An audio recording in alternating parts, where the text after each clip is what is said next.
So this topic was brought to my attention, and this is basically Kamala Harris, Ku Klux Kamala, surprisingly with the people, the very people that she's pandering to and trying to eliminate at the same time.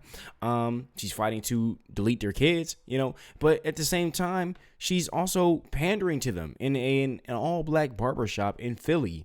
So we're here to get right into this, but before we do that, shout out to the King Squad, the King Squad Elites, and the King Squad family. I said it kind of backwards, but shout out to each and every single one of you guys. And if you're new here, be sure to like, comment, subscribe, share these videos, and that goes to everybody, okay? That way people can navigate through the mainstream media's lies, all that kind of stuff. And yeah, I will be giving my thoughts and commentary periodically throughout the video, more so in the back end. Let's get right into it. How's everybody doing? Doing well. Good. Vice President, thank you so much for coming and being with us to have this conversation inside the barbershop. Indeed, that's where all the truth gets listen, spoken. That's where the news gets shared. And like this, we kind of breaking the code. We got you in the barbershop. It's a little private, but not my first time. Okay, I'm just saying we got you in here today. How's everybody doing? Wow, how believable is that? Yeah, she really relates to the people. Oh wow. Anyways, shout out to Clown World for posting that, and then we have Trump here. Shout out to Graham Allen. You can't see my cursor still, so I'm still working on that. But here we have Trump in a barbershop in the Bronx. Kamala Harris is literally just trying to copy Trump. We all see it.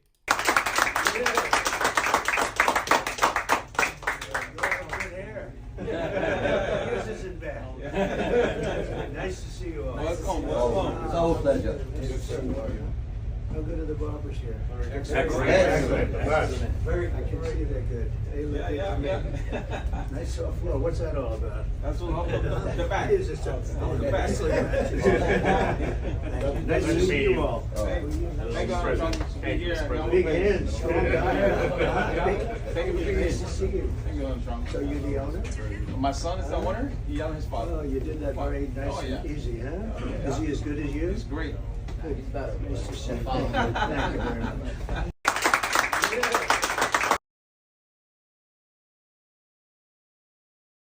Sorry, I had my mic muted for a second. But yeah, Trump went to a barbershop in the Bronx, and this was posted October 17th, 2024.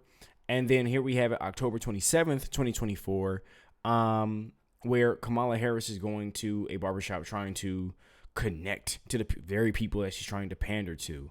So we have a longer clip around here somewhere. I'm looking for it right now.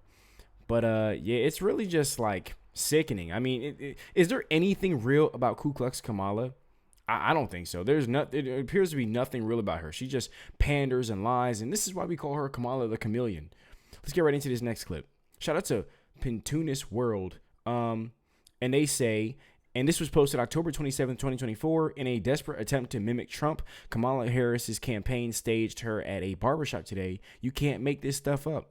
Yeah, the jokes write themselves, guys. But Not my first time. Okay, I'm just saying we got you in here today. But no, before you came, we were literally just talking. All the brothers were just sharing their experiences of who they are. So I just wanted them to kind of start off. And Shakur over here is a dean of students, and he works with our young people every day. He was telling me about how he got an education. So you want to go ahead and tell the vice president? Yeah, well, my name is Shakur Woodsy. I'm 30 years old. I'm from Philly, born and raised, uptown to be exact. I've been in education for 10 years. I started off as a teacher's assistant in a school in North Philly. After the school lost their charter, I've been trying to figure out where I'm going to go if education was still for me. Shout out to Philly. I started to work in Camden, New Jersey at a at a KIPP middle school. Oh, you're teaching at KIPP? I was. I was there for 6 years, and then I came back over to Philly because I felt like it was time for me to lay some roots down in my own city. I've been giving a lot of energy and time to others, another state and other kids. But I think it's time now for me to give my kids my energy and my all. And I've been in Philly for the last 3 years of my career. Sadly, only 1% of teachers in public schools are black men. Yeah, for sure. 1%. It's a little bit less, actually. Yeah. And the statistics are, if a black child has a black teacher by the end of 3rd grade, they're 13% more likely to go to college. To succeed. Wow. But to go to college even. If they have had 2 black teachers by the end of 3rd grade, something like 30% more likely. And you know, part of actually my focus and agenda is what we've got to do to create incentives, which really are not necessarily incentives in terms of the will, but also we don't pay teachers enough. Right. Student loan debt is an issue, you know, and thinking about how we create incentives to actually recruit and retain more black men as teachers, because we know the benefit to overall society, and in particular to our children. You know, it's interesting you say that, Vice President. We literally were talking, because I'm a former school teacher as well. I taught middle school social studies. Oh, bless you. You know what? People always say that. Can I tell you? I you are love a blessing. middle school. I love school. My favorite. People Is it talk really? about the little kids. That I could not. I was a fourth But grade it's just teacher. an I awkward couldn't do stage it. for them, really, I guess, not for us. But It for was them. fun. Right. And now I was younger then. Yeah. So it was like Then more teaching. energy? Yeah. Now I don't know if I can do it. But what we were talking about is representation and why it matters. That's and right. Nehemiah is in TV, film, and movie, and you know he was telling us one of the reasons why he wanted to get involved is because he wanted to see more representation of himself Yeah, that's in the right. space. So That's right. So Nehemiah, you know, finish telling me what you were talking about earlier. Yeah, we were talking about how I've been making up stories my entire life and how I wanted to put that on the screen. And you see these superheroes, you see these action heroes, and none of them look like you. So I started writing my own stuff, and I'm still doing it. I'm not as established as these guys, but I'm gonna be where they are, trying to be a little bit more of a formative person myself. But the impact that good representation, cool representation, being able to see yourself as a heroic figure. That's right. I even mentioned Spider-Man because I feel like everybody likes Spider-Man. Yeah. Taking off the mask to be able to see Pretty much yourself. for Batman. You know, I'll take Batman. That's like my. Yesterday. I was at the news yesterday. 48. Oh, really? Shaking. Oh, yeah. What? Tell me the characters you're writing.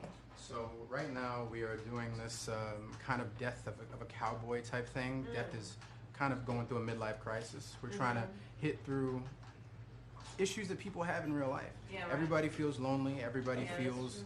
like just things aren't going your way. And when you look around the way that society is being constructed, the way that it's just everything is so against you.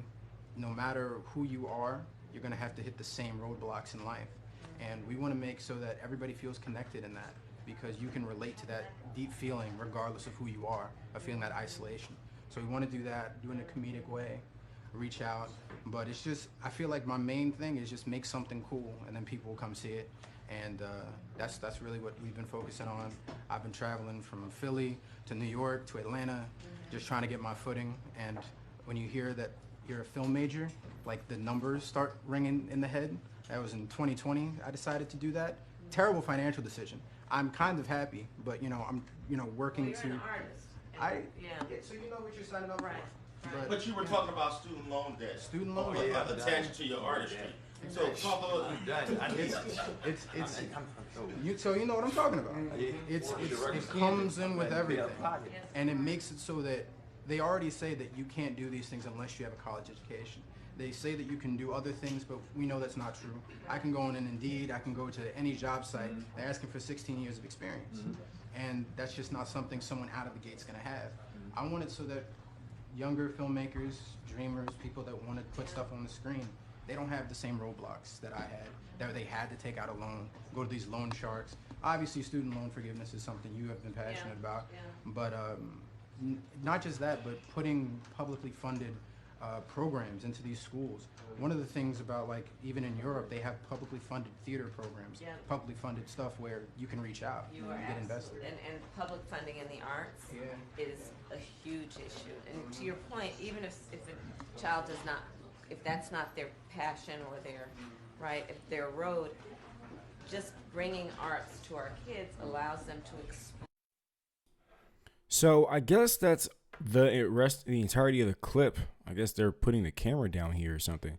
But personally, I find it very disgusting, hypocritical, and weak and desperate, okay, quite frankly, because when I look at Kamala Harris, okay, it's obvious why she's going. She said, okay, you know what, let me go to the hood so I can talk to a few brothers, a few black guys real quick, let me see what's on their brains really quick. And but the whole time, these are the very men that she's focused on locking up, the very men that she said, okay, you know what, well, how the hell do we get these people to vote Democrat? You know what, just throw some weed to them and give them a few dollars. And I just find that extremely reprehensible. I find that disgusting, quite frankly. And it's really insulting, you know. And then, you know, what about the guys who are like business owners and stuff like that, and are very like black men who are focused on, you know, establishing their businesses and stuff like that, and who are, I mean, how do I put this? Take their crafts a lot more seriously and everything, or in higher or are higher economically, all that kind of stuff. You know, what are they supposed to get out of just tossing them some weed and some loans? That's kind of like how it strikes me. That's my thoughts. And this is a bit of me off the top of my head, just seeing this right now in this moment. But I really think it's disgusting because I know it's not genuine. I know she's not authentic. I know she's just being a chameleon. I know she's not serious. We see these consistent clips of her copying Trump's policies. Nothing about her's original. She really only has two real talking points, which is like abortion, and the other one slipped my mind currently in the moment because I'm thinking about a few things. But the main thing is just deleting kids. Like, that's the whole thing, deleting kids. And then, you know, now she's agreeing with Trump on the wall for the immigrants and stuff like that. The whole thing is a mess. And then she has the audacity to go out here to an all black Philly barbershop and sit here and act like she cares about and then act like she cares about these black men's lives, and then act like she acts like she cares about kids when she has Tim Walz as her VP. I think that's extremely deplorable. And I say that because look at what they're doing with these kids. All right. The next generation is literally like, they're sending a comment to the next generation. Like, you got to protect these kids because it's a mess. It's a mess. Your kids are not going to become healthy, thriving, prosperous individuals with you out here voting blue no matter who. You out here voting for them to swap their genders at 6 years old, and then they come out confused and don't know who they are. And then they become she-he's and he-she's and zim-zers and zim-zays. It's not going to happen. They're not going to be these prosperous people with big families and, you know, living comfortably and in a much better, comfortable position economically. You know, you're not going to get that voting blue no matter who. Okay. In this country and in life in general, you have to put the work in. All right. It's not going to come from, oh, let's help everybody out. We can't. I know this is going to sound a little cold, but, you know, we can't help everybody out. All right. There's gonna be people who don't put the work in, who don't take themselves seriously. Okay. And if you're just handing stuff out and giving benefits out, I'm kind of addressing the Democrat, just like who they help these days. It's not just like black people or anything like that, but like Democrats are all about this whole equality thing. But that equality thing is like poison. It's like poisoning everything good, because at the end of the day, you got to put the work in, okay? You got to actually like put the work in to become something in this country and stuff like that. And it's not going to happen with all these government benefits being handed out to everybody, especially people who don't put the work in for themselves, don't want to see themselves win, don't want to see themselves be successful in any way, shape, or form. And yeah, I think I kind of like got away from my main point, but my main point was I really just think that it was just deplorable that she had the audacity to go to an all black barbershop and sit here and try to copy Trump and, you know, talk to black men, the same group of men that she literally locked up. And the same group of men that the Democrat Party has literally destroyed and obliterated with their policies and programs and government benefits and all that kind of stuff. So that's my thoughts. But yeah, that's all for this video, you guys. Let me know what you guys think down below in the comments. As always, shout out to the King Squad, the King Squad family, and the King Squad elites. You guys are the bomb.com. And comment down below what you guys think about this. I always enjoy hearing what you guys have to say. I just ask that you keep it respectful.